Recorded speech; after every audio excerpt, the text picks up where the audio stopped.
Sparsa Children's Hospital, high-end territory level care for newborn and child, 24 hours emergency, opposite Dr. Bhumreddy Hospital, Karimnagar.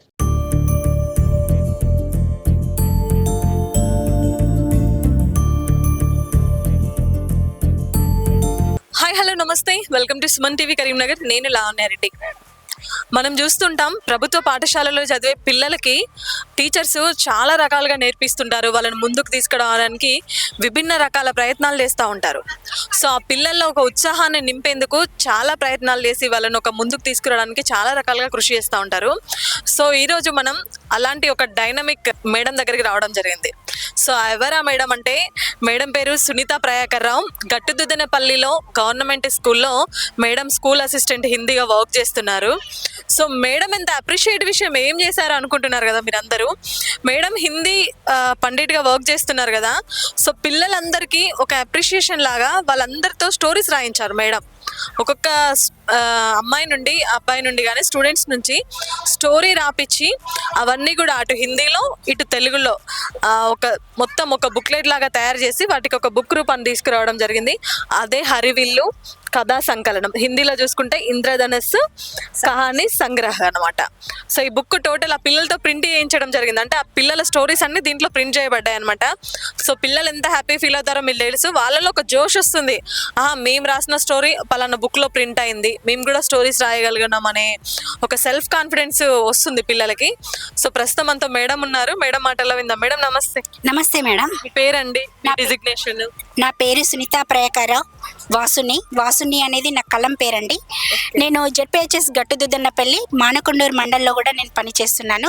నేను ఇక్కడికి వచ్చేసి మొన్ననే promotion 2024 July 19th లోపల promotion వచ్చేసి July 19th రోజు నేను ఇక్కడ గట్టుదుద్దన్నపల్లి లోపల నేను ప్రమోషన్ మీద వచ్చాను. అసలు ఎందుకు అనిపించింది మేడం మీకు ఐడియా ఎలా వచ్చింది? ఆ పిల్లలకి ఒక మంచిగా ప్రోత్సాహంలా ఉంటుంది ఇది, వాళ్ళని మంచిగా తీసుకెళ్ళడానికి. సో ఎలా మీకు ఐడియా వచ్చింది, ఎలా దీన్ని మోటివేట్ చేశారు? అయితే చిన్నప్పటి నుండి కూడా నేను 7th క్లాసు నేను చదువుకున్నప్పటి నుండి కూడా చిన్న చిన్న పెరడీ సాంగ్స్ మొదలు పెట్టాను మేడం రాయడం అనేది. తెలుగులో నేను అప్ టు 10th ఇంటర్మీడియట్ వరకు కూడా జాబ్ వచ్చిన తర్వాత కూడా నేను తెలుగు లోపల రాసుకుంటూనే ఉన్నాను.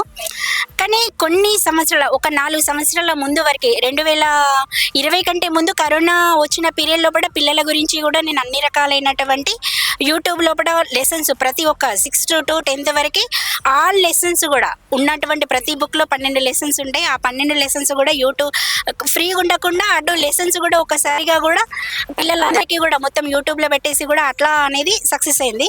తర్వాత మాకు ఎవ్రీ సమ్మర్లో కూడా ట్రైనింగ్స్ అనేటివి ఇస్తూ ఉంటారు. అయితే పిల్లలకి దాని ట్రైనింగ్ యొక్క ముఖ్య ఉద్దేశం పిల్లలకి ఖచ్చితంగా ఏ పిల్లవాళ్ళకైనా కూడా చదివించాలి, రాయించాలి. చదువు చదవడం రావాలి, రాయడం అనేది రాయాలి. మళ్ళీ ఇప్పుడున్నటువంటి సమాజంలో కూడా పిల్లలు స్కూల్ నుండి వెళ్ళగానే ఏమవుతున్నారు అంటే పుస్తకాలు పడేస్తున్నారు, మొబైల్స్కి అడిక్ట్ అయిపోయి 2 గంటల వరకు కూడా 3 గంటల వరకు కూడా వాటి మీదనే ఉంటున్నారు. అయితే సమ్మర్ లోపల మాకు ట్రైనింగ్స్ అయిపోయిన తర్వాత నేను లాస్ట్ ఇయర్ నేపాల్ దాకా వెళ్ళేసి కూడా నేను హిందీ లోపల ఒక మంచి రచయితగా పేరు పొందాను. నేపాల్లో కూడా నేను అవార్డు కూడా తీసుకొని వచ్చాను. కానీ నేను ఒక రచయిత అయ్యుండి నేను ఎంతసేపు నేను రాయడమేనా, ఈ పిల్లలతోటి మరి రాయిస్తే ఎట్లుంటుంది? ఎంతసేపు వాళ్ళకి చదవరాదు. ఈ గవర్నమెంట్ స్కూల్లో ఉన్నటువంటి పిల్లలు ప్రైవేట్ స్కూల్ పిల్లల కంటే కూడా చదవరాదు అని అంటే ఒక్కసారిగా వీళ్ళ చేత కూడా ఒకటి ఆలోచన అనేది క్రియేటివిటీ అనేది వస్తే కనీసం ఏ ఒక్క పిల్లవాళ్ళన్నా కూడా రాయలేకపోతారా అన్నటువంటి ఆలోచన నాకు జూలై 12th అంటే సమ్మర్లో వచ్చింది. జూన్ 12th వరకు నేను వెయిట్ చేసిన, ఎప్పుడెప్పుడు స్కూల్ స్టార్ట్ అవుతుందా అన్నటువంటి ఆలోచనతోనే నేనున్నా. స్కూల్ స్టార్ట్ అయిన 2వ రోజే 12వ రోజు పిల్లలు ఎవరు రాలేదు. 13 గడిచిపోయింది. 14వ రోజు 15వ రోజు నేను పిల్లలకి జస్ట్ ఆలోచన ఇచ్చేసానండి. ఏమనంటే మీరు మీ మనసులో పడ కొన్ని రకాలైనటువంటి కల్పనలు అయితే వస్తాయి కదా, ఊహలు అయితే వస్తాయి కదా, మీ మనసులో ఏది అనిపిస్తే చాలంటారు అది పేపర్ మీద రాయడానికి ట్రై చేయండి. అట్లా పిల్లవాళ్ళు అట్లా ఆలోచించుకుంటే జూలై వరకు వచ్చేసింది. జూలై వచ్చేసిన తర్వాత ఒక్కొక్కరు 2 లైన్లు 3 లైన్లు వచ్చి తీసుకొచ్చి పిల్లలకు చూపించింది. చిన్న పేపర్లలో షేర్ చేయడం అనేది నాకు చూపించడం అనేది జరిగింది. సరే ఇది రాశారు కదా, 2 లైన్లు 3 లైన్లు చేశారు కదా, మీరు ఒక కథ రాయండి. ఇది ఒక వన్ వీక్ లోపలనే మీరు కనీసం ఒక 4-5 లైన్లు రాశారు కదా, మీ మనసులో ఎన్నో మనకంటే ఎక్కువ పిల్లలే కథలు చెప్తా ఉంటారు. ఆ ఆలోచన ఉంది కదా, మీ మనసులో పడి ఏదైతే అనిపిస్తుందో అది ఊహా రూపంలో కూడా మీరు పెట్టేశారు. అక్కడ రాయండి. ఆ రాకపోయినా మంచిదే, మిస్టేక్స్ ఉన్నా మంచిదే. మీరు రాసినటువంటి దాన్ని మీరు జస్ట్ నోటితో చెప్పినట్లయితే నేను వాటిని సరి చేస్తాను. మీరు రాయకపోయినా మంచిదే. మీరు మీ మనసులో ఏదైతుందో నాకు చెప్పండి, మీ వంతుకు నేను రాసిస్తాను. కానీ అట్లా వాళ్ళు చాలా మంది దాదాపు ఆ నెలలో నాకు దాదాపు ఒక 12 మంది దాకా తీసుకొచ్చిండ్రు. ఒకరిని చూసి ఒకరు అట్లా వచ్చుకుంటూ నాకు ఆగస్టు 15th వరకు ఒక 30 మంది తీసుకొచ్చారండి.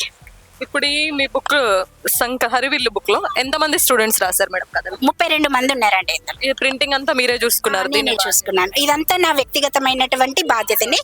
అంటే పిల్లలు చిన్న చిన్న స్లిప్లలో తీసుకొస్తున్న తర్వాత వాటిని నేను నెగ్లెక్ట్ చేయాలనిపించలేదు. ఆ పిల్లల మనసులో పడి ఉన్నటువంటి అక్షరాలు నేను అవన్నీ తీసుకొని ఎన్ని రోజులని నేను వాటిని దాచిపెట్టాలి. మరి ఈ విధంగా కూడా నేను మూలంగా నేను హిందీ ఉపాధ్యాయులని, తెలుగులో పిల్లలు రాసింది తెలుగులో, మరి తెలుగులో రాసిన దాన్ని నేను తెలుగు బుక్ తీయడానికి నాకు మనసు రాలేదు. ఎంతైనా కూడా కొంచెం స్వార్థం అనేది నాకు ఉంటుంది కదా, నా సబ్జెక్టుగా. అంటే నేను హిందీ ఉపాధ్యాయులు తెలుగులో తీయాలన్నటువంటి ఆలోచన వచ్చింది, కానీ తెలుగు తీయడానికి కూడా కొంచెం వెనక ముందు చేశాను. మరి ఎట్లుంటుంది అనే ఉద్దేశంతో మా పుస్తకాలన్నీ కూడా గవర్నమెంట్కి వచ్చే పుస్తకాలన్నీ కూడా ఆప్షనల్స్ కాకుండా నాన్ లాంగ్వేజెస్ అన్నీ కూడా ఇటు ఒక దిక్కు తెలుగులో ఉంటాయి, ఒక దిక్కు ఇంగ్లీష్లో ఉంటాయి. అది నా మైండ్లోకి వచ్చింది. ఒక దిక్కు ఇటు దిక్కు పిల్లలు చేసినటువంటి దాన్ని తెలుగులో రాసిన, నేను దాన్ని అనువాదం చేసిన. ఒక ఇద్దరు పిల్లలు ఉన్నారు, ఇక్కడే ఉన్నారు నా దగ్గర ఇప్పుడు. ఆ పిల్లలు హిందీలో కూడా ముస్లిమ్స్ అయినప్పటికీ కూడా హిందీలోనే ఒక 7 కథలు నాకు ఇదేంటిది హిందీలో కూడా అందినాయి. వాళ్ళు అందిన తర్వాత వాటిని నేను తెలుగులో అనువాదం చేసిన. ఇటు 2 రకాలైనటువంటి అనువాదాలు, తెలుగులో ఉన్న వాటికి హిందీలో ఉన్న వాటికి తెలుగులో కూడా అనువాదం అనేది నాకు వచ్చేసింది. పిల్లలు ఎలా ఉన్నారు మేడం? ఈ స్టోరీస్ రాసి వాళ్ళ బుక్ ప్రింట్ అయ్యి వాళ్ళకి చూపించి వాళ్ళ ఫొటోస్ దాని మీద వేస్తే ఆ పిల్లల ఫీలింగ్ ఎలా ఉంది ఫస్ట్? అది నాకు నిజంగా చెప్పాలంటే ఒక ఉపాధ్యాయుడికి నిజమైనటువంటి 1 కోటి రూపాయలు వచ్చినా కూడా లేని సంతోషం అనేది నాకు ఎప్పుడు కూడా వాళ్ళ గురించి మాట్లాడుతుంటే నా కళ్ళల్లో నీళ్ళు తిరుగుతుండే అనిపించింది. ఎందుకంటే ఒక చిన్న పేపర్లో వాళ్ళ యొక్క స్టోరీ అనేది ప్రింట్ అవుతుండే మనమే ఒక పేపర్లో వస్తే మనం 10 మందికి చూపించుకుంటాం. ఈ రోజు నాది పేపర్లో వచ్చింది.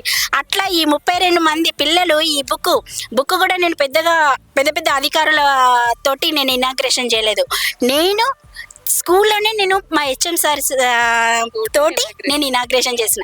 ఎందుకంటే ఎవరు పిలిచినా కూడా వస్తారు. ఎందుకంటే గవర్నమెంట్ స్కూల్ లోపల బుక్ ఇనాగ్రేషన్ అంటే ఖచ్చితంగా అందరు వస్తారు. కానీ అధికారుల మధ్య కాదు, పిల్లల్లో ఉన్నటువంటి ఆ యొక్క సంతోషం ఉంది చూడండి, అది నా మనసులో క్యాప్చర్ చేయాలనుకొని కూడా ఈ ప్రోగ్రామ్ కూడా పిల్లల యొక్క చేతుల్లో నేను చేయించిన. వాళ్ళ చేతనే నేను ప్రోగ్రామ్ కూడా చేయించినాను.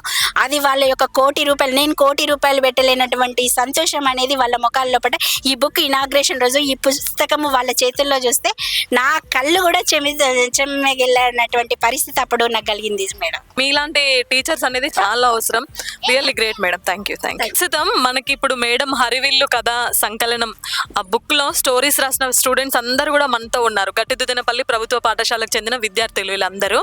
ఒక పాప ఉన్నారు. హాయ్ అమ్మా. Hi madam. మీ పేరు? నా పేరు మంద రుత్విక. రుత్విక ఏ క్లాస్? నేను 7th class. 7th class. Madam ఇట్లా మీకు స్టోరీ రాయండి అని చెప్పారు కదా, నువ్వు రాసావా స్టోరీ? నేను రాశాను మేడం. రాసావు. ఆ స్టోరీ కూడా ఒక బుక్ లో ప్రింట్ అయింది నీ ఫోటోతో. ఎలా అనిపిస్తుందమ్మా నీకు? నాకైతే చాలా బాగా అనిపిస్తుంది మేడం. బుక్ చూసావా మొత్తం? చూసి.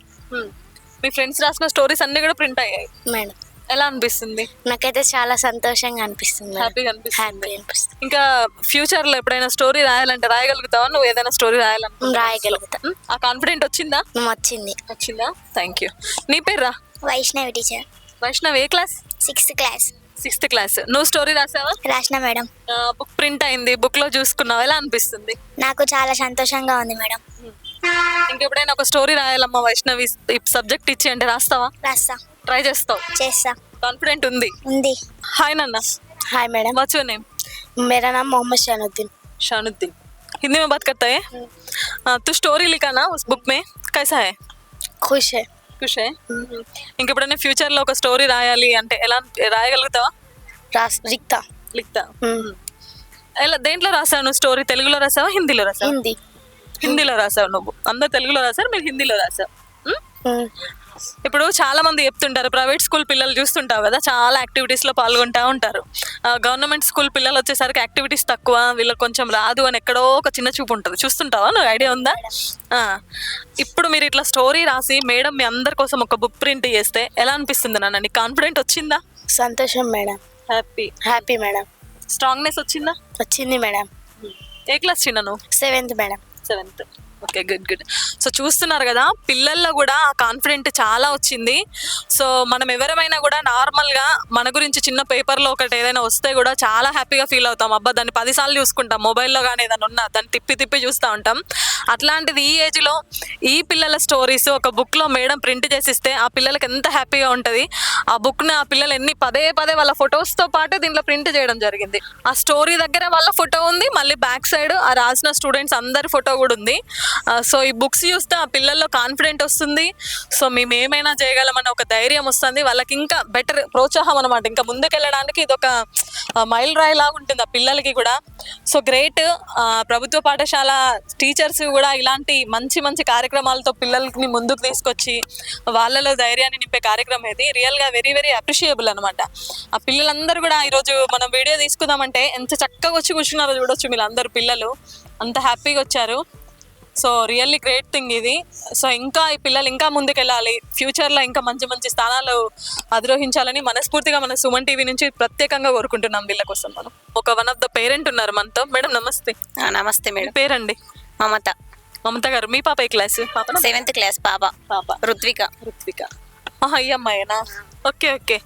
స్టోరీ రాసింది, ఆ బుక్ ప్రింట్ చేపించడం జరిగింది మేడము. నీకు ఎలా అనిపించిందండి అది చూడండి? చాలా హ్యాపీగా ఉంది మేడం. ఎవరికైనా చూపించుకోవడానికి మా పాప ఈ స్టోరీ రాసింది. చాలా హ్యాపీగా ఉంది మేడం. పిల్లల్ని బాగా ఎంకరేజ్ చేస్తున్నారు. అలానే ఇంకా మా పిల్లలు బాగా ఎదగాలని కోరుకుంటున్నాం భవిష్యత్తులో ఇంకా. సో చూస్తున్నారు కదా, వాళ్ళు మొత్తానికి ఈ విషయంలో మనమైతే మేడం గారిని తప్పకుండా మన సుమన్ టీవీ నుంచి అయితే ప్రత్యేకంగా అప్రిషియేట్ చేస్తున్నాం. ఇది చాలా మంచి ప్రోగ్రామ్. ఇట్లా పిల్లలకి ఎంకరేజ్, మేము చదివినప్పుడు అయితే అసలు ఇట్లా ఎంకరేజ్మెంట్ ఏమి ఉండకపోయేది అప్పుడు పిల్లలకి. ఇప్పుడు పిల్లలకి ఇంత ఎంకరేజ్మెంట్ ఇస్తున్నారు. So really will great thing. Madam thank you madam. Suman TV నుంచి అయితే ప్రత్యేకంగా సుమన్ టీవీ నుండి కూడా మీకు ఉన్న మీ ఛానల్ తరపున అందరికీ కూడా ప్రత్యేకమైనటువంటి ధన్యవాదాలు మేడం. ఈ మా గవర్నమెంట్ పిల్లల్ని కూడా ఇక్కడికి తీసుకొచ్చేసి కూడా మీకు ప్రత్యేకమైనటువంటి మా మీద శ్రద్ధ చూపించేసి ఈ ప్రోగ్రామ్ చేసినందుకు కూడా ప్రత్యేకమైనటువంటి ధన్యవాదాలు తెలియజేస్తున్నాను మేడం. Thank you.